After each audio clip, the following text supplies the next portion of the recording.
Hello, everybody, and welcome to another edition of the Last Minute Cast here of Last Minute Continue with myself, John Turbo Finley, here for the month of August. This is being recorded in August, but it's probably going to be, released in September and whatnot, which is typical because, I like to leave things... Damn time. Damn you, time.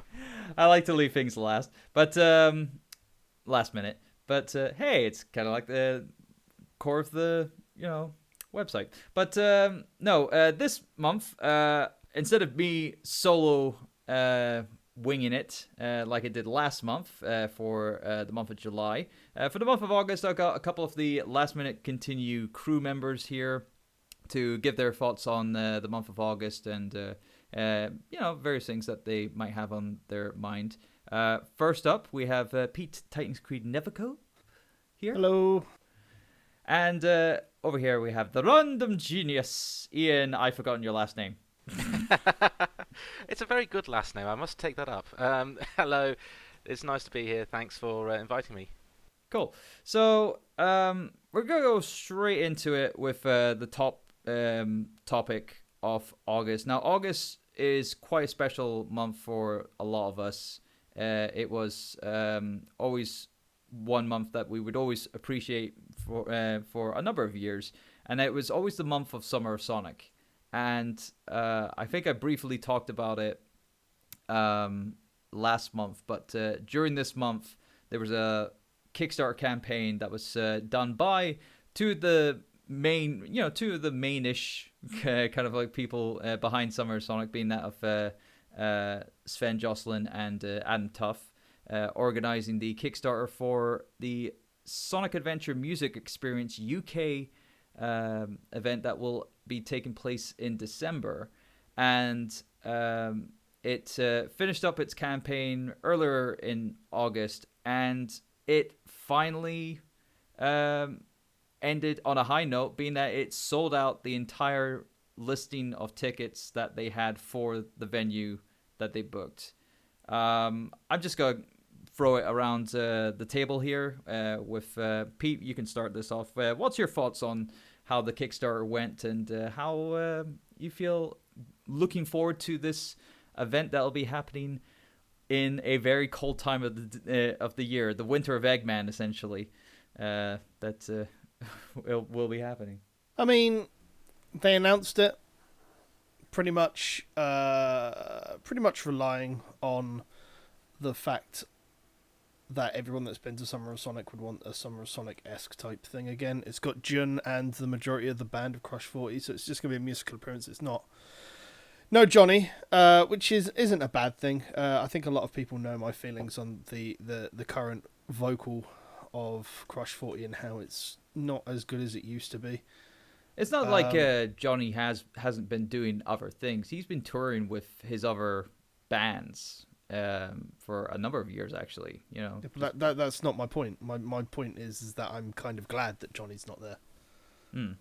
Fair enough. It's good. It's running and things. It's going to be good to see quite a few people again that would want to see the Crush 40 side of things, but more the music experience that was only in Japan previously. It seems to be that Jun's whole idea is to take Crush 40 on a North American tour eventually anyway. So, I mean, this could be a big step up. It also allows Adam and Sven to get into the more just presenting side of things that are more than just a convention. So it's another notch on their belt as well. Yeah. And I think the big thing for this is just all of us coming back together to kind of like meet and have fun and whatnot. And I think Ian, I don't know who you're probably gonna be wanting to see. You're going to S.A.M.E, aren't you? Actually, I'm not. Oh, dang it. I did want to go, but unfortunately, certain real life things have come up which meant that I can't actually go there. Right.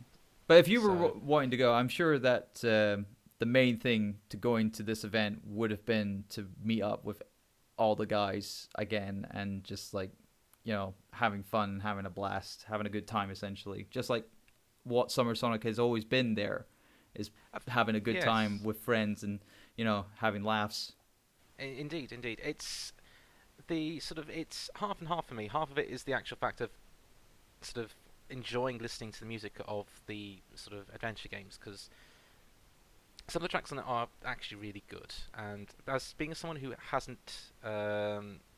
didn't play the Sonic games when younger, only sort of was introduced to them when I was much older.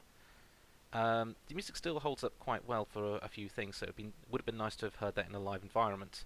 But as you said, on the flip side, meeting up with various people again, so all the rest of the Last Minute Continue guys, people from other fan groups who are also associated with it as well.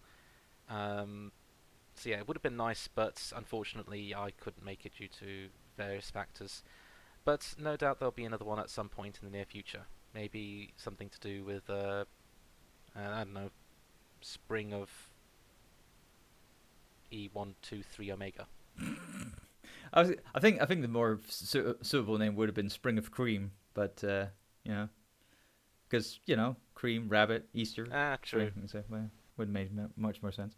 But no, I'm looking forward to this. I'm looking forward to it coming in December. So obviously, be on the ear out for our December show, where we'll probably talk about our experience, some of us at least, because I know a lot of the Last Minute Continue crew is going to be going there. Bar Ian, sadly, I know it's kind of disheartening that.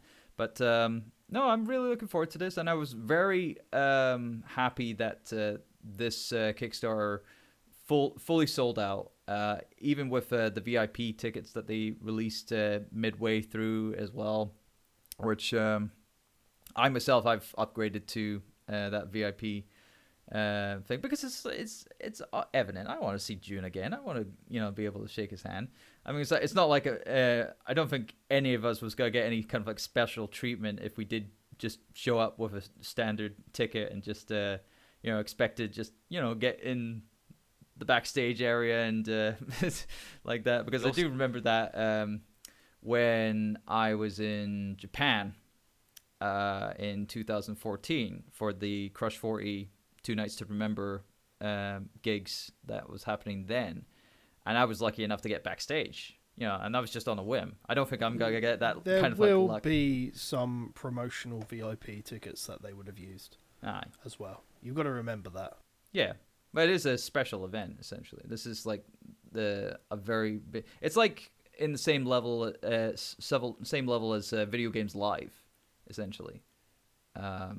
Having that kind of like caliber, but not on the orchestral kind of like scale. It's just more. It's only going to be like a 30 to 40 minute set. Yeah. So it's not going to be massively long. No. But anyway, moving away from that main topic for this month's podcast or live cast or LMC cast. It's a cast which may or may not be live. It's Schrodinger's cast. Schrodinger's podcast. It's alive somewhere. That's what it is. We're going to move on to the topic of movies.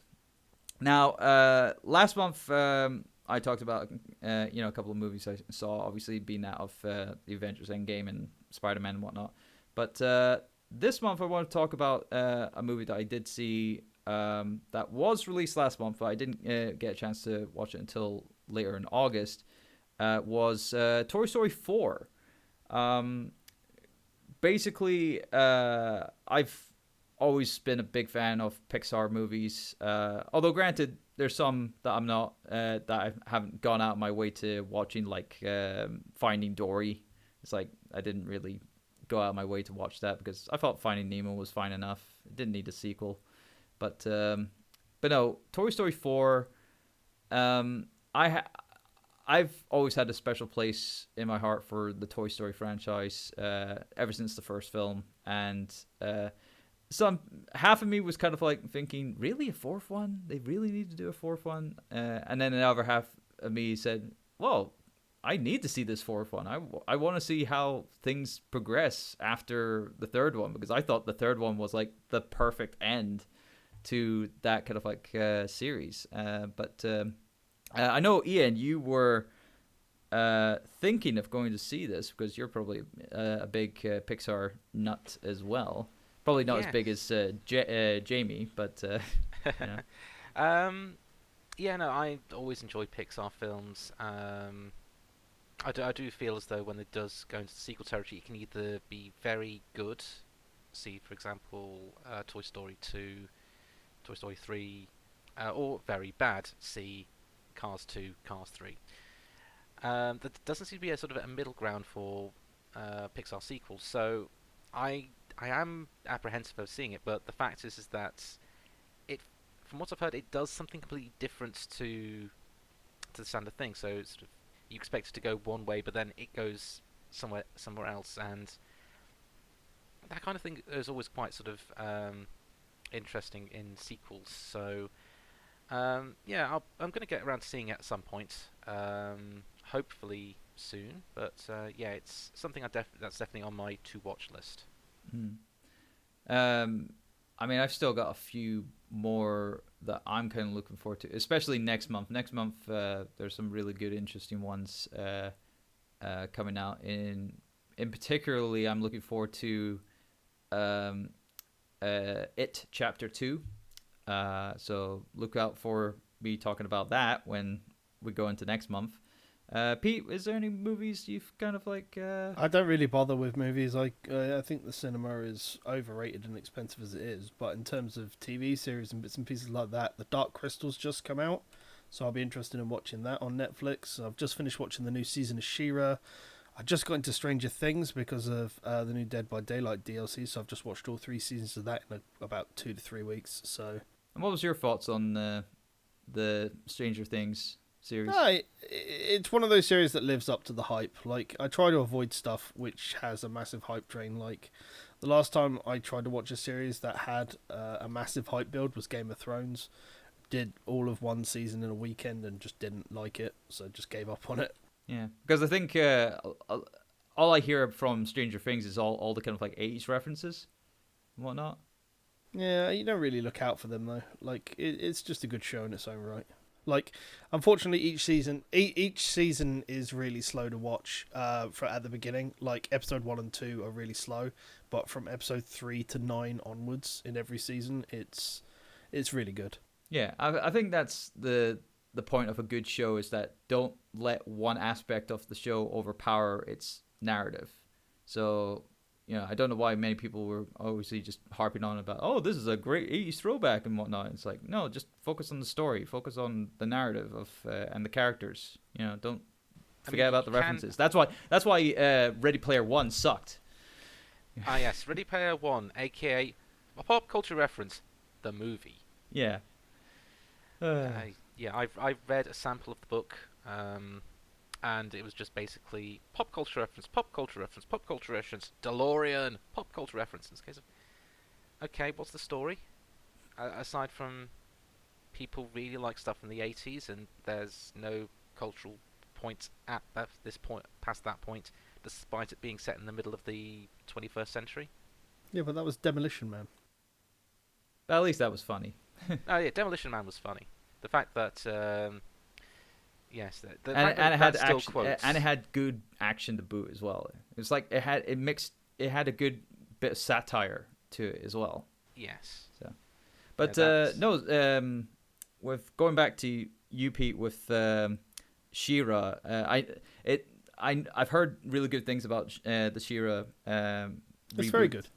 And they've just announced a He-Man series that's going to come out, which is going to be headed by Kevin Smith, I believe. Kevin Smith. Yes, thank you. Yeah, I was hearing that as well. Now that's really making me tempted, because I was actually tempted of actually signing up for Netflix. I might do it next month, because also last month when I was the month before, I actually talked about. I think I talked about this on the last month's podcast, but I saw like the first few episodes of Castlevania on Netflix with Kev when it was down for CoxCon. Now that's a good show. The first season of Castlevania is really good because it condenses a lot of things into like 3 episodes. Mm-hmm. The second season is just slow to get into because it's very slow up until you get to the last couple of episodes where it's the big fight scenes, which is really good. I must disagree with you there. I actually like the slow burn of the second season, because the slow build up and such is basically the case of sort of, okay, this is how Dracula operates, this is how his minions operates, this is how everything goes on behind the scenes, and it's not all just Dracula is the king. Yeah, but a Castlevania game is always fast-paced and dodging everything and getting you into the action straight away. True, which was effectively Season 1. Season 2 is then basically the let's search around the castle and find the items bit of it. Yeah, but then they weren't in the castle until it appeared at the end. That's my biggest problem. Like, they tried to go too much into the backstory of Belmont lore, and it held away from, like, the majority of the story. Well, I think it's an agree to disagree kind of thing. I think it's an agree to disagree. It's a subjective thing. I found it sort of really sort of engaging and building, but yeah, your mileage may vary on that. Mm-hmm. Yeah, I mean, we all have our tastes. Another thing that I kind of been, but yeah, I definitely need to get myself a Netflix account now, as soon as possible.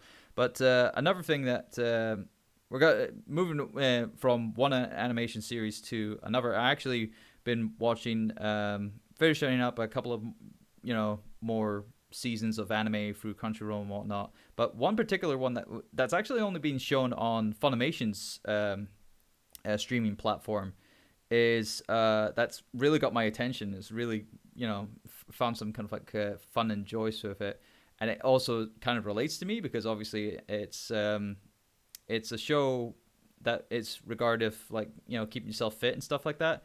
I've forgotten the Japanese title, but I think it vaguely translates to how much do you lift, or how much do the weight of your dumbbells lift, or something like that. And it's got a really catchy theme song to it as well, which immediately with anime, if you've got a really catchy theme song that you can get stuck in your head, then you have to watch the series. And I've been watching, I think there's up to 8 episodes, 7 or 8 episodes so far, and I've just been watching with the ads. I haven't signed up for an account or anything like that, and I've been watching subbed. And I've been enjoying that one very much. I don't know, you guys caught it at all, or? It's not the sort of anime I'd watch. I kind of keep down to like 3 anime per season. And since we're in the new season, my current 3 are Arafuta, Shokugu, Jio, Isekai Saiku. It's an action-adventure fantasy one. Basically, a bunch of normal kids get transported to this dimension, and they have to work their way and beat the big bad in order to return to the home realm. Dr. Stone, based on a really good manga. The whole of humanity is turned into stone. About 3,700 years later, they start breaking out, and they've all technology's gone. Humanity's essentially restarted again. And the last one is Dungeon Dia wo Motomedo no Makigata, or How to Pick Up a Girl. Is it right to pick up girls in a dungeon? Season 2. Ah, yes. It's cool. Second season is getting into a lot of good stuff now, so it's enjoyable. But those are my top 3 for this season that I'm watching at the moment.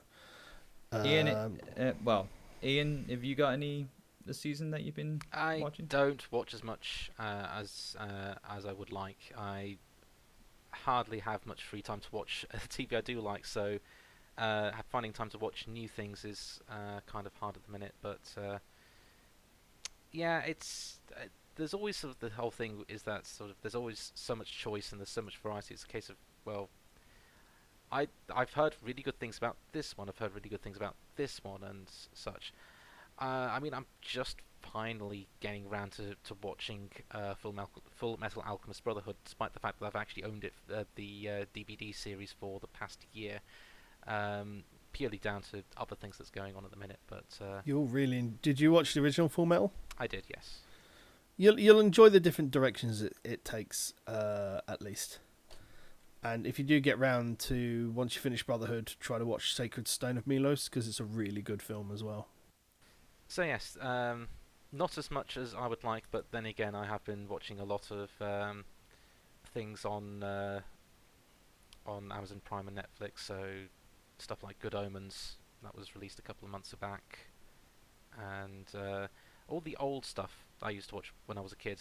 I don't know if any of you remember, but there was a show that I used to really like, which was basically here's a figure called the Masked Magician. He's going to tell you how to do magic tricks. I'm When aware of multiple shows like that used to be on like Sky One and stuff yeah, like that. Yeah, I think was it's always- called Magician's Secrets Revealed or something like that. yeah, magic's greatest secrets finally revealed. It's funny because I just saw a review of a series that spun off from that called Expose Wrestling's Greatest Secrets, and obviously me and Pete, obviously we probably know of this one because this showed up on like Channel 5 like several times during its run and whatnot, and it was just, it was at first, obviously, when not knowing much about that, and you get to see the behind the scene things and stuff like that, and it's kind of enlightening. Now looking back at it, it's like, it's like it's a bit outdated at times as well. So it's the same. I'm guessing it's the same with magic as well. Like Yeah, it's basically that whole sort of time capsule of late 90s magic tropes and such. So it's just basically more of a time capsule more than anything. Case of this is how they used to do magic back in the day, and nowadays we have people dressed up in dragon costumes doing magic akin to Jack D. Piff the Magic Dragon, in case you're wondering. Very good magician up here at the Edinburgh Fringe. Speaking of which, that's been the big thing that's been happening down in Edinburgh, which you live nearby, I believe. How's that been for the last month or so? So, for those who are not aware, the Edinburgh Fringe is a giant arts festival that happens in the month of August, mainly encapsulated with the Edinburgh Fringe, but also the Edinburgh Arts Festival, the Edinburgh Book Festival, and other things. And basically, we can sum up the entirety of the Edinburgh Festival as such. Why are there so many delayed buses? The bus system gets stretched to breaking point, and something that may interest people is that's going to get stretched to breaking point even more next month, because a little film is being recorded up here in Edinburgh. I don't know if you've heard of it. It's called Fast and Furious 9. So yeah, they're closing off a bunch of roads because they're doing an entire month's worth of filming up around Edinburgh. So that's going to be interesting. Oh, I mean, it's only fitting because Glasgow got all that attention with Avengers. What was it? Infinity War, mostly? Actually, no, Edinburgh got Infinity War. Coburn Street was part of it, as is gloriously pointed out in various shops now down there. As seen in Avengers Infinity War was as seen on Harry Potter. Yeah. I mean, like, a lot of Scottish kind of like cities and whatnot have been used in big budget kind of like films as of late. I think it's just mainly because it's cheaper, I guess. I know Glasgow was used for a bunch of stuff. I think it was World War Z. They were used for. I think they also used Glasgow for a couple of things. I don't know if they did. I have a feeling they may have used Glasgow for Hobbs and Shaw. I'm not sure, but I'm not completely up to speed with that series. Pun not intended. But yeah, Scottish cities are becoming more and more sort of popular for filming locations. So yeah, that's going to be an interesting month. Yeah, and everyone down in London is like, that doesn't mean anything. It's like we get that on almost on a monthly basis. But yes, back to the Fringe.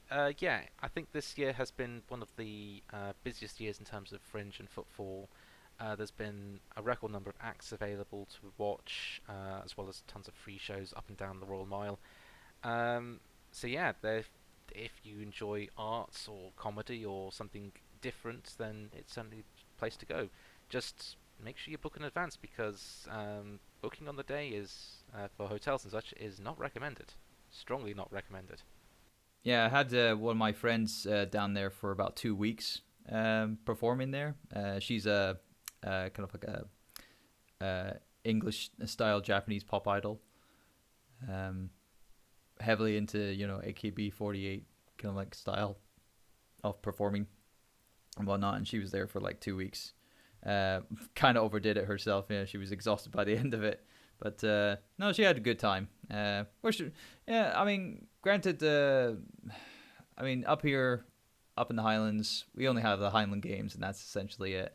And I didn't go to the Highland Games myself, sadly. But I don't know if, well, granted, Mister, I stay in my room all the time. Pete, I don't think you go outside at all for any kind of like outside events. If they happen down here, then they happen. It's like nothing happens in. No, we have Portsmouth Comic Con, and I didn't even go this year. Oh, that's a shame. But anyway, moving on to our next subject, and probably our last subject for the cast, is our games that we were playing in the month of August. And I myself, obviously, I did tease about it last month about a new game that was coming out this month, but I haven't gotten around to playing it because it actually came out the second to last day of the month, so I haven't actually gone around to actually playing it. So look forward next month for when I talk about that. But what I have been playing this month, I recently rekindled my love for one of very few JRPGs I've actually played in my life, being that of Grandia 2, which was part of the Grandia collection that got released digitally through various services. I think it's available on Switch, PS4.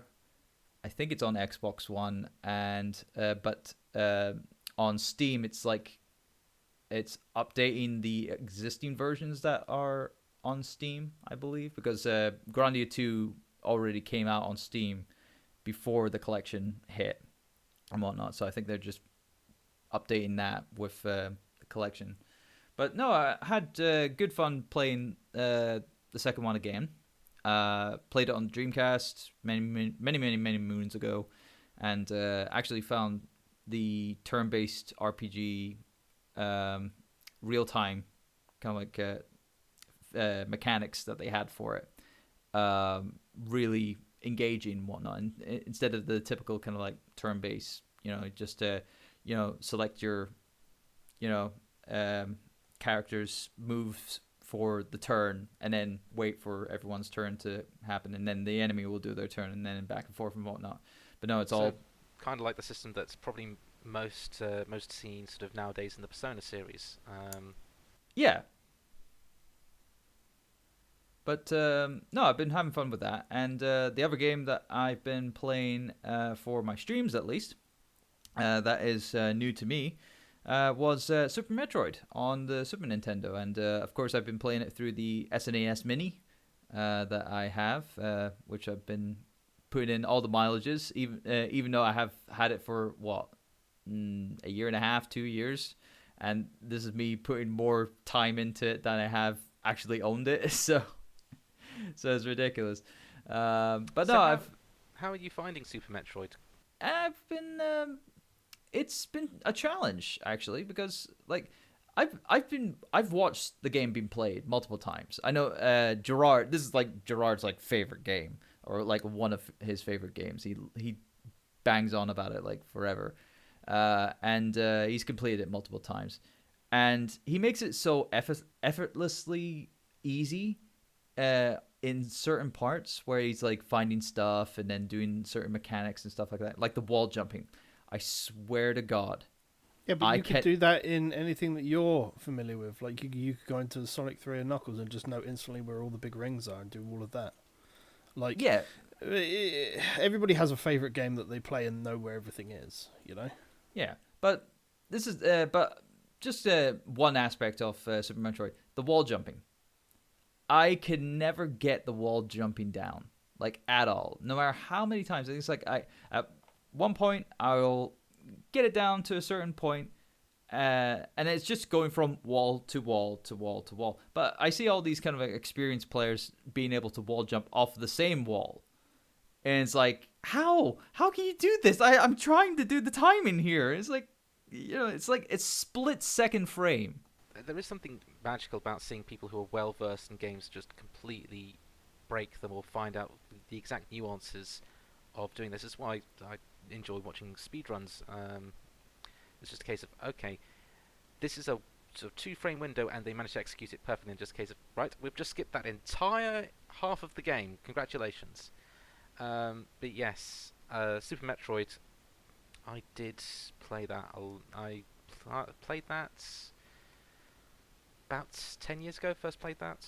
And yeah, I agree with you. The wall jumps, the bomb jumping, the spark shine stuff, all really hard and sort of really tough to sort of pull off to begin with.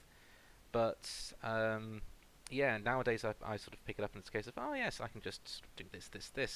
But yeah, it is such an open game, and it is why Metroidvanias are one of my favourite genres. Is the fact that you can go, if you have the right skills and you have the right knowledge, you can theoretically go anywhere and break the game, sequence break, or do whatever you want. So I gather you're having a good time with this then?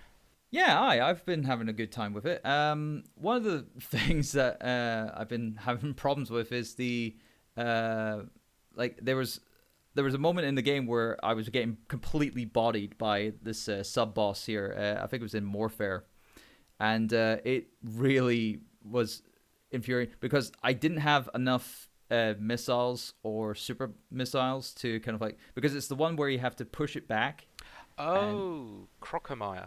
Yeah, yes. I couldn't recall the name, but you had to like time it well to shoot missiles into the mouth, and of course, if you use a regular missile, it'll move back one step, but if you use a super missile, it'll push it back like 3 steps.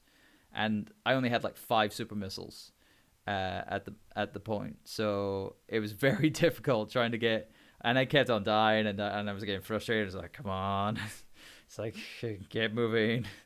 But eventually got past it. I think currently on the Let's Play, I've done about 4 sessions, 4 or 5 sessions. I can't mind, but I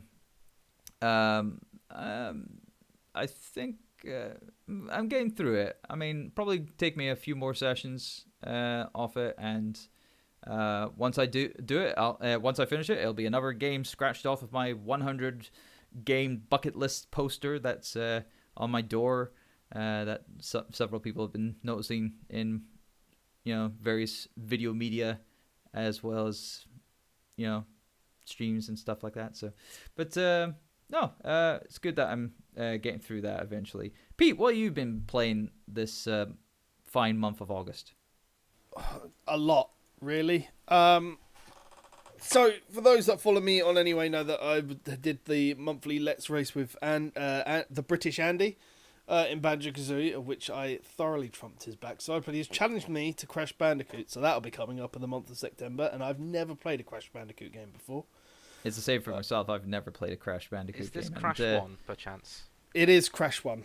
You have my sympathies. Well, I mean, part of the agreement is that if we're going to do a game that is part of a series, that we'll do like the first in the series rather than anything else, So we don't know if it's going to be the remake or if it's going to be the original. If it's the original, I'm not looking forward to hell. But yeah, Crash 1 is the hardest of the trilogy. Just to put that there. So it's fine. It means Andy might fail as well, and I might be able to catch him. It's fine.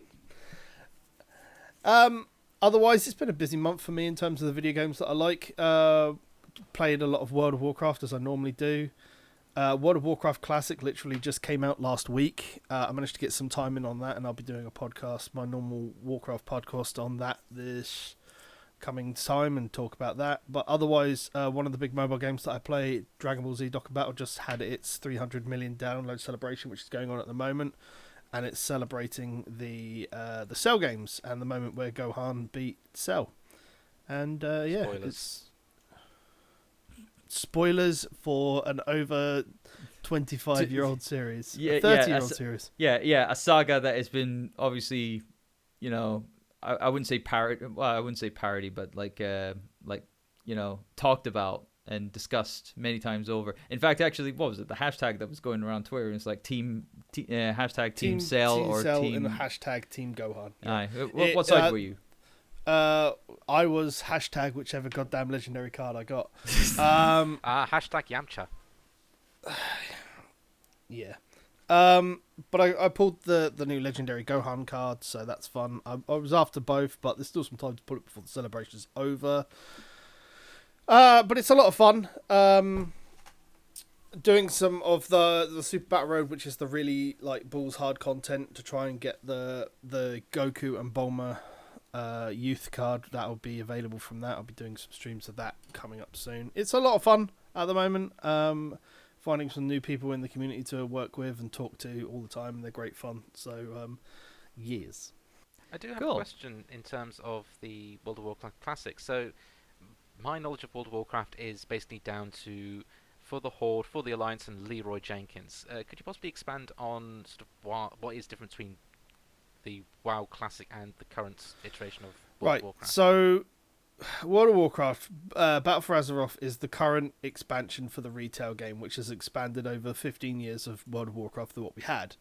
They remade the world with the Cataclysm expansion, which was the 4th expansion. So for those of you keeping track, we've had World of Warcraft, the original World of Warcraft world for 6 years, and we've had the current based world for 9. So it might be due for a revamp at some time soon. World of Warcraft Classic is essentially bog standard out of the gate, the first expansion, but its loot drops and everything else is tied to the last patch of the expansion, where everything was kind of like normalized. So it's not exactly patch 1.1, which the game launched with. It's 1.12. All right, and it's just basically getting back to the sort of the world before the current world. Exactly. There's a lot of people who there are a lot of people who play World of Warcraft now that joined in a post Cataclysm world. So they never got to experience the world of what it was like in, well, what a lot of people call it vanilla, or, you know, what I call it classic. And so a lot of people get to do it. A lot of people that really pine for the good old days are really enjoying it. People are just enjoying it. Day one when the servers launched, I think it hit 1.2 million concurrent viewers on Twitch. I don't know what it was like on Mixer or any other streaming sites, unfortunately, but yeah, it all requires one sub, so it's not even like it's a separate sub either. So if you're sub to play Classic, you've still got access to the main game. If you're paying the sub for the main game, you've got access to Classic, so nobody really loses out. Oh, that's good to hear. And Blizzard get to turn around to the shareholders and go, yeah, we had a 1.2 million high viewer on Twitch on launch, and our subs have never been better. Though it is a free-to-play game to a certain level, ain't it? Only for the retail version to level 20. But Classic doesn't have that. No, you need to be a subscriber to World of Warcraft in order to play World of Warcraft Classic. All right. Well, I know. I can't recall if it's World of Warcraft or just Warcraft is part of my gaming list, but I need to look at that You'll list again. probably find it'll be Warcraft 3, I imagine. Oh, well, I'll find out. If it is Warcraft 3, well, actually, no, it's not Warcraft 3 because I have played Warcraft 3 and that wasn't on the list. So I'll definitely need to look at it proper. Warcraft 3 has actually got a remaster / remake with new models coming out soon. I think it's going to have a launch date at BlizzCon in a couple of months. So. Yeah, I played the kind of like a free shareware version back when school computers had the ability to install certain games and whatnot. And what was it? There was Warcraft 3, like a shareware demo version of Warcraft 3 available on the computers at one point at school, and it was fun to just go through the first or second mission of the demo as either the orcs or the what's the human race humans called? Oh, it's just humans. All right. Yeah, you got the Alliance, although you've got the Horde. Aye. But no, it'll be fun to possibly jump in there for a little bit. If it is World of Warcraft that's on my poster, I'll probably play to like a certain level and whatnot. I won't go too in depth with it, because I know fine that if I play something for too long, I'll get sucked into it, and it'll be a no escape, just like the Day by Daylight. But yeah, I think that's pretty much gonna be us for this month's cast, actually, because I think that's all of us talked about what we talked about, what we wanted to talk about during the cast. I don't think any of you guys have any other topics that. No. I've sort of not mentioned my gaming things. That is true. That is true. Ian hasn't talked about Oh his yeah. gaming stuff. Oh yeah. Well, what have you played? So, basically, the big things basically this month have been 2 different games, yet somewhat similar. So, the first big thing is that, as people are no doubt aware, a couple of months ago, Fire Emblem had released a new game called Three Houses for the Switch. And, yeah, I've been playing that sort of on and off for the last month or so, and it is such an engaging game. It's something that sort of just draws you straight in and sort of makes you feel a part of the world that it's created. It sort of takes a lot from the more recent Fire Emblem games such as Awakening and Fate, in which you play a named protagonist, which you give a name and certain personal characteristics to, and you basically give a voice to. So your standard nameless protagonist trope. But the fact that it's all played out around the fact that your choice at the beginning of the game as to which house you are aligned to, as in the 3 houses in the main title, dictates how the story branches off and how the story goes.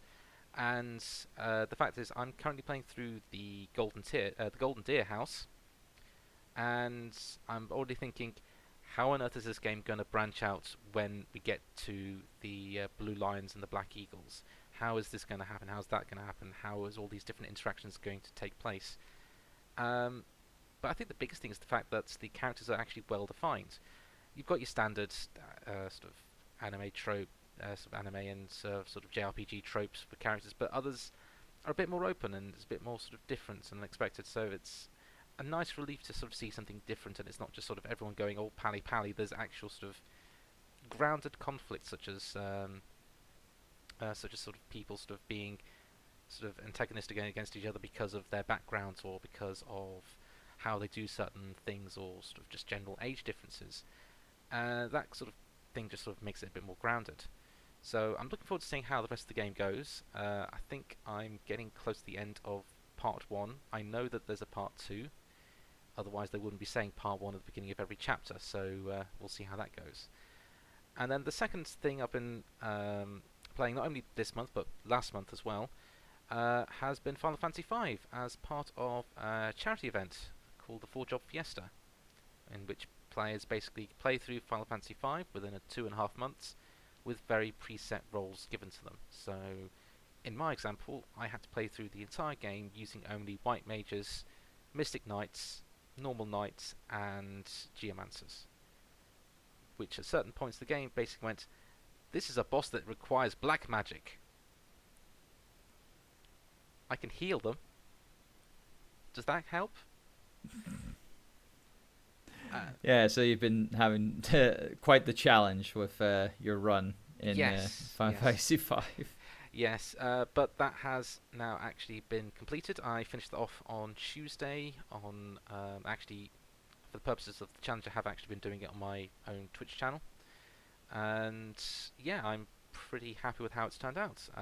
Now it's the laborious job of sorting out all of the VODs and such. But yeah, that was a really grand time, and actually something I've been wanting to do for ages, which was basically finish a mainline Final Fantasy game, because I've beaten a bunch of the spin-offs and sequels and whatnot, but I've never actually beaten one of the core Final Fantasy titles, so to actually get that under my belt is a huge achievement.